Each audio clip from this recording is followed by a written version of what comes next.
Yo les terriens, ici Sweep et j'espère que vous allez bien. Alors pour ce début de mois, je vais vous faire mon petit conseil d'achat en comics Marvel, donc du Panini, que je vous conseille d'acheter. Et par contre, vu que j'ai eu un peu de retard avec ça, qu'il y a quand même des bonnes choses qui sont sorties en octobre, j'ai envie aussi de vous rattraper un peu ce qui est sorti en octobre.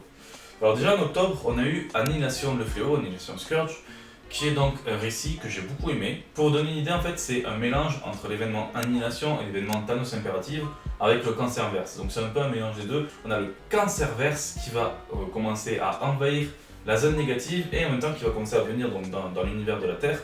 Et avec donc aussi Annihilus derrière et tout ça. C'était vraiment un événement sympa. On suit en plus plusieurs équipes de héros parce que c'est plus ou moins un one-shot. On a un one-shot qui est quasiment ouverture, one-shot fermeture, mais entre c'est des épisodes de plusieurs héros. On a donc le Silver Surfer, on a le 4 Fantastique, on a qui encore, on a Nova, on a Beta Reveal, je crois. Voilà, il y a plusieurs aventures et c'était vraiment sympa, donc ça peut être un bon petit achat.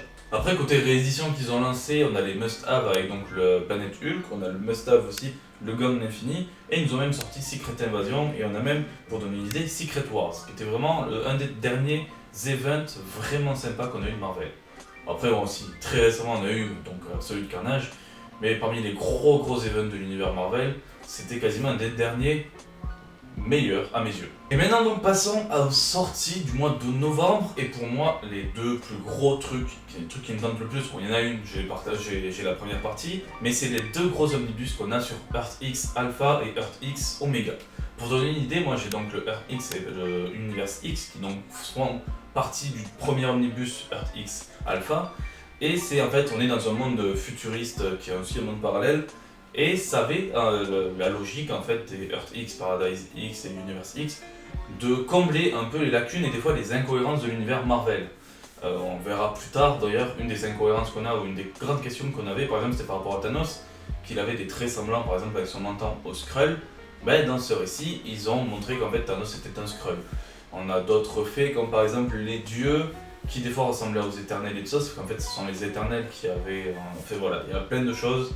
Si je commence à tout vous dévoiler là, ça sert à rien que je fasse des vidéos derrière.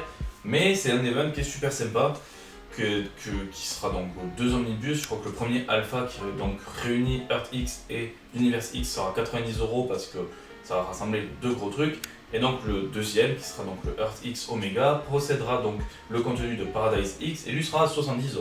Après, parmi les bons gros trucs qu'il y a, Immortal Hulk, le tome 5. Immortal Hulk, actuellement, c'est une des grosses. Avec Venom, pour moi, sont les deux grosses séries Marvel. Donc, c'est le conseil, allez-y direct. Si vous n'avez pas commencé Immortal Hulk, c'est génial. C'est vraiment prenant. Que ce soit, par exemple, en anglais, j'ai du mal et tout, mais j'ai surkiffé cette série, donc allez-y. On a aussi une nouvelle édition donc, de War of Kings, qui est vraiment sympa, qui était sur l'âge d'or, un des events sur l'âge d'or du cosmique entre Annihilation jusqu'à Thanos Imperative, c'est vraiment bien. Le problème c'est qu'il faut avoir suivi un peu pour suivre la logique. Je sais pas si on peut l'attaquer comme ça, mais c'est vraiment un super récit cosmique. On a aussi une nouvelle édition, une édition complète là de War of the Realm, qui est un event sympa justement. On avait les royaumes asgardiens, enfin plutôt les mauvais royaumes, donc tout ce qui est elfes et tout ça, qui attaquaient la Terre pour l'envahir et tout ça. C'était un event assez sympa, même si tous les tie-ins à côté n'étaient pas géniaux, mais l'event en soi était assez sympa, je vous le conseille aussi. Et un petit dernier aussi, si vous avez jamais lu et donc jamais découvert, il y a encore une nouvelle édition de Original Sin qui est pour moi, qui était un petit truc vraiment sympa avec donc surtout un côté enquête avec la mort du gardien et de découvrir qui a tué le gardien, qu'est-ce qui s'est passé. Et surtout, il y a tout un tas de secrets qui ont été révélés derrière ça. Donc c'est une petite lecture que vous pourrez aimer, que vous pourrez aborder, je pense, n'importe comment, vu qu'en fait tout est développé, tous les secrets sont balancés après. Donc voilà à peu près mon petit conseil entre donc, ce qui est sorti un peu en octobre et ce qui sort surtout en novembre. Et novembre déjà, avec les deux omnibus, il y en a pour 160 balles. Donc, voilà, mais ce sont mes conseils. C'est mes conseils, ce sont ce que vous voulez prendre et tout. Ce sont des séries, des récits que j'adorais, que je vous conseille de prendre.